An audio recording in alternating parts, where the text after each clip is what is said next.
Welcome back to my dear students और मेरे प्यारे साथियों। आप सभी का मोस्ट वेलकम है हमारे प्यारे छोटे से यूट्यूब चैनल हमारा क्लासरूम। और अगर आपने सब्सक्राइब नहीं किया तो इसको कर देना प्लीज। जैसा कि मैंने आपको बताया था कि इस चैनल में मैं आपको फिजिक्स पढ़ाऊंगा, तो आज हमारी इस यात्रा का शुभारंभ हो रहा है। तो आइए हम सब मिलकर एक शुरुआत करें।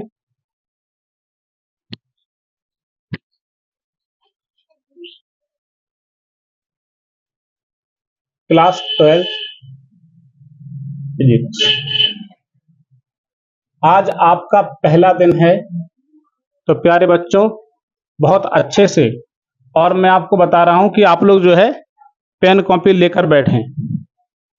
पेन कॉपी लेकर ही बैठकर पढ़ाई करिएगा। पेन कॉपी लेकर पढ़ाई करेंगे तो आपकी तैयारी भी होगी, आपको सुस्ती भी नहीं आएगी, पढ़ाई में एकदम मजा आएगा।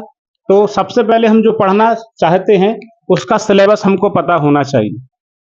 तो चलिए सबसे पहले हम सिलेबस के बारे में डिस्कशन करते हैं। सिलेबस,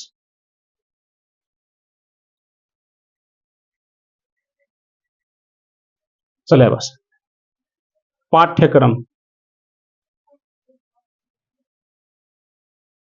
प्यारे बच्चों, हिंदी मीडियम में फुल एनसीईआरटी, पूरा आपको एनसीईआरटी का पाठ्यक्रम आपको पढ़ाया जाएगा, जिसमें आपकी पूरी की पूरी तैयारी रखी जाएगी।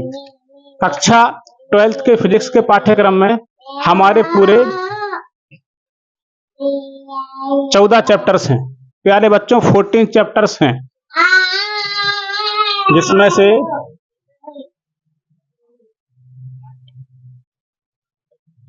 चैप्टर फर्स्ट का नाम है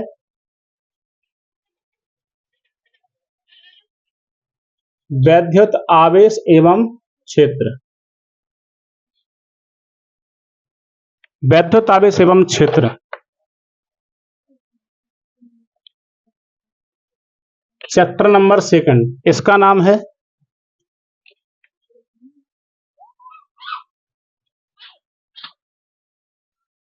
वैद्युत विभव एवं धारिता। प्यारे बच्चों, दूसरे चैप्टर का नाम है वैद्युत विभव एवं धारिता। सभी लोग नोट करेंगे मेरे साथ। जैसा मैं यहाँ पे खड़े होकर मेहनत कर रहा हूं, आपको भी मेरे साथ कदम से कदम मिलाते हुए आगे बढ़ना है। और तीसरे चैप्टर का नाम है वैद्युत धारा।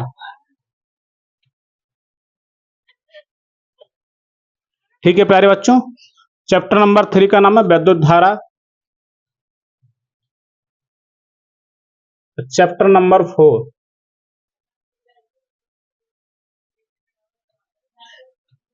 गतिमान आवेश एवं चुंबकत्व।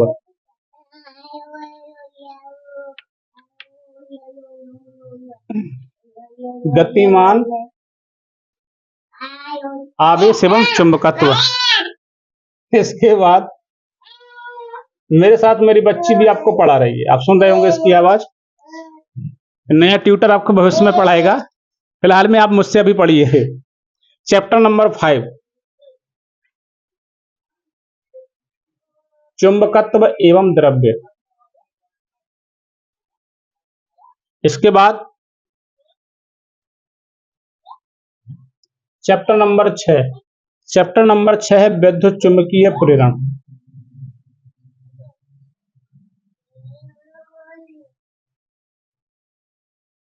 और चैप्टर नंबर 7, जिसका नाम है प्रत्यावर्ती धारा।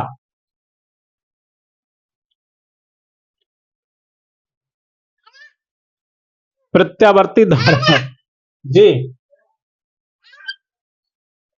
इसके बाद देखिए प्यारे बच्चों, चैप्टर नंबर 8।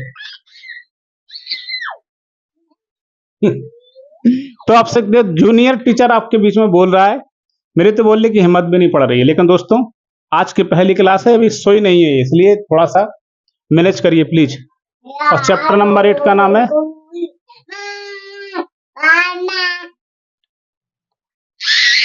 विद्युत चुंबकीय तरंगें, इलेक्ट्रोमैग्नेटिक वेव्स। इसके बाद देखिए चैप्टर नंबर 9।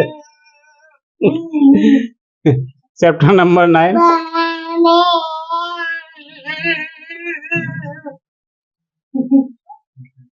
किरण प्रकाशिकी और चैप्टर नंबर 10 जिसका नाम है प्यारे बच्चों तरंग प्रकाशिकी, रे ऑप्टिक्स।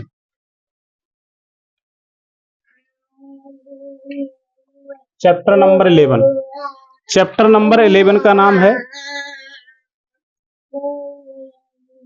प्रकाश वैद्युत प्रभाव।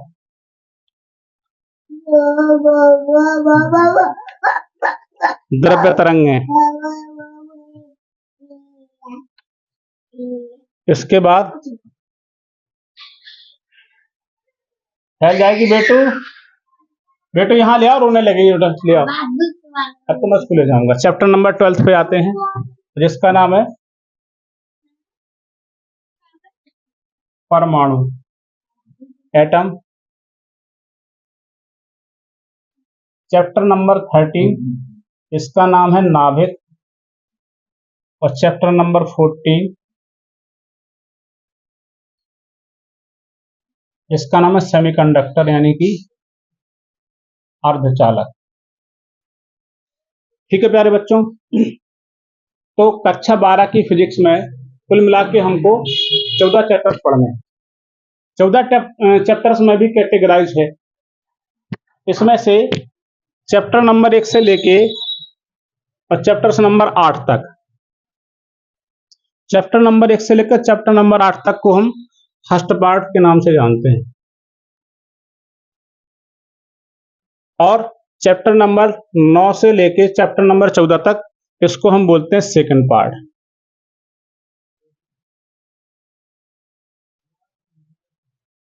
अब आप लोग देख सकते हो तो चैप्टर नंबर वैसे संख्या में जो फर्स्ट पार्ट है वो 8 ज्यादा है और सेकंड पार्ट में है मात्र आपके 6 चैप्टर। और सुनिए, और तो और फर्स्ट पार्ट आपका 35 नंबर का पूछने के लिए आता है। फर्स्ट पार्ट आपका 35 मार्क्स का पूछने के लिए आएगा और जो सेकंड पार्ट है वो भी आपका 35 नंबर के लिए पूछने के लिए आएगा।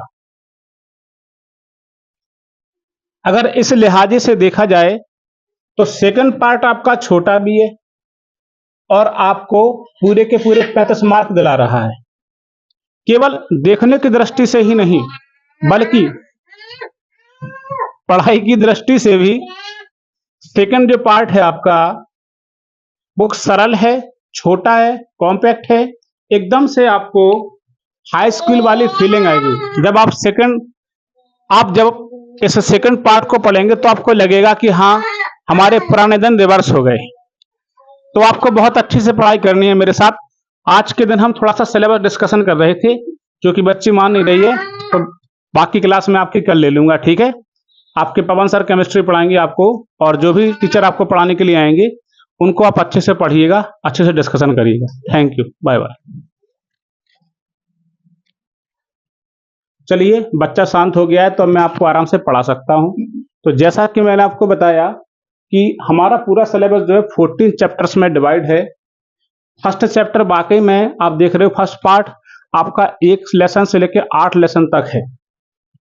देखने में भी बड़ा है, लिखने में भी बड़ा है और याद करने में भी बड़ा है। और सेकंड पार्ट को देखिए, 6 लेसन देखने की दृष्टि से भी है, लिखने की दृष्टि से भी है और एग्जामिनेशन पॉइंट ऑफ व्यू को देखते हुए भी बहुत इंपॉर्टेंट है। 35 नंबर का इसमें से आता है, एकदम सरल है, आपको ज्यादा मेहनत नहीं करनी पड़ती है, सवाल भी सिंपल है, डेरिवेशन भी सिंपल है। तो आइए पहले मैं इस सिलेबस का आपको मैं एक फॉर्मेट बताना चाहता हूं। इसके भी पीछे एक कहानी है जो सिलेबस बना हुआ है। इस सिलेबस को देखिए, बनाने वाला एक आदमी है जो आपको पूरा सिलेबस तैयार रखेगा। मैं इसको मिटा देता हूं, आप फटाफट से इसका स्क्रीनशॉट ले लीजिएगा। चलिए, अब तक आप स्क्रीनशॉट लीजिए, मैं इसको मिटाने का प्रबंध करता हूं। चलिए आगे बढ़ते हैं।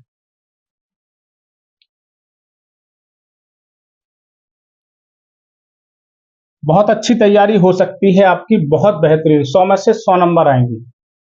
आपको बस मेरे साथ मेहनत करनी है, बाकी पूरा सिलेबस यहीं पढ़ाया जाएगा आपका और आप घर बैठे ही बेहतरीन मेहनत करके अच्छे नंबर ला सकते हैं। देखिए सिलेबस के पीछे कहानी है, बहुत ही प्यारा सिलेबस इंटरमीडिएट का तैयार रखा गया है। तो इसके लिए पहले हम जानते हैं पदार्थ को। पदार्थ जिसको इंग्लिश में हम बोलते हैं मैटर, हिंदी में बोलते हैं पदार्थ, गैसीय को हम लोग द्रव्य कहते हैं। पदार्थ के बारे में कई सारी डेफिनेशंस आपने सुनी होंगी। एक बचपन की डेफिनेशन सबको बड़ी याद आती है कि पदार्थ वह है, द्रव्य वह है जिसमें द्रव्यमान हो, जिसमें द्रव्यमान होता है और जो स्थान घेरता है। एक बहुत ही विश्व प्रसिद्ध डेफिनेशन है जिससे हर बच्चा बिल्कुल वाकिफ है। स्थान घेरता है का अर्थात इसमें आयतन होता है। ठीक है प्यारे बच्चों, लेकिन मैं आपकी कुछ भ्रांतियां मिटाना चाहता हूं कि आखिर पदार्थ क्या है। What is matter? प्रश्न बनता है कि व्हाट इज मैटर। मैटर को ही जानेंगे पहले। What is matter? वैसे तो देखा जाए हमारी पूरी दुनिया ही मैटर है। हम मैटर हैं, आप मैटर हो, पूरा यूनिवर्स मैटर है। इस मैटर के हम लोग पहले जानते थे कि 3 अवस्थाएं होती हैं, ठोस,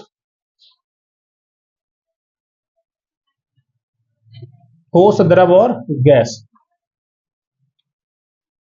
फिर बाद में पता चला कि इस मैटर की 5 अवस्थाएं होती हैं।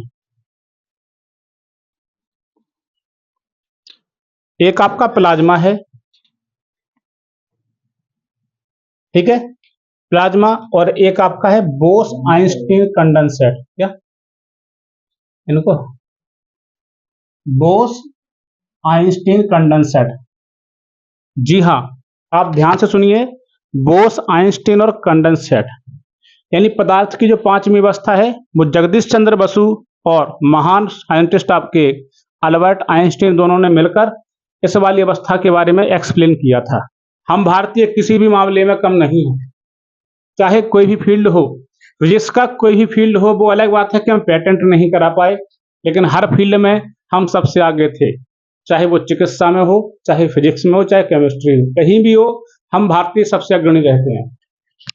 इसके बाद आपने देखा इसमें द्रव्यमान होता है, इसमें आयतन होता है, भैया इसी में दाब भी काम करता है, और सुनिए इसमें बल भी काम करता है, इसमें ऊर्जा भी होती है, संवेग भी इसी में है, आवेश भी इसी में है, आवेग भी इसी में है, घनत्व मैंने बता दिया, घनत्व इसी में है,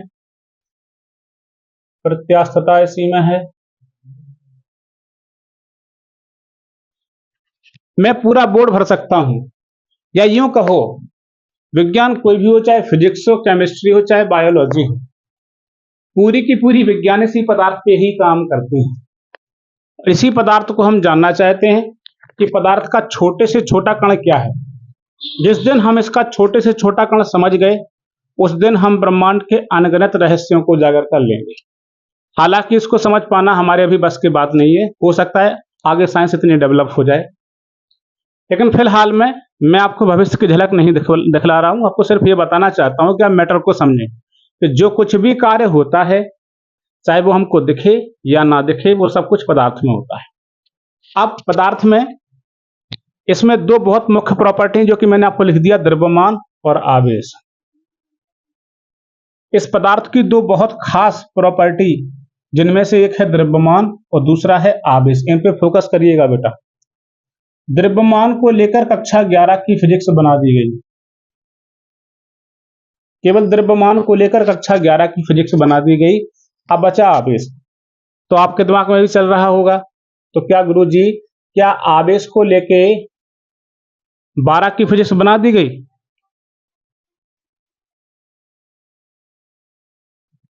क्या 12 को लेके, आवेश को लेके 12 की फिजिक्स बना दी गई?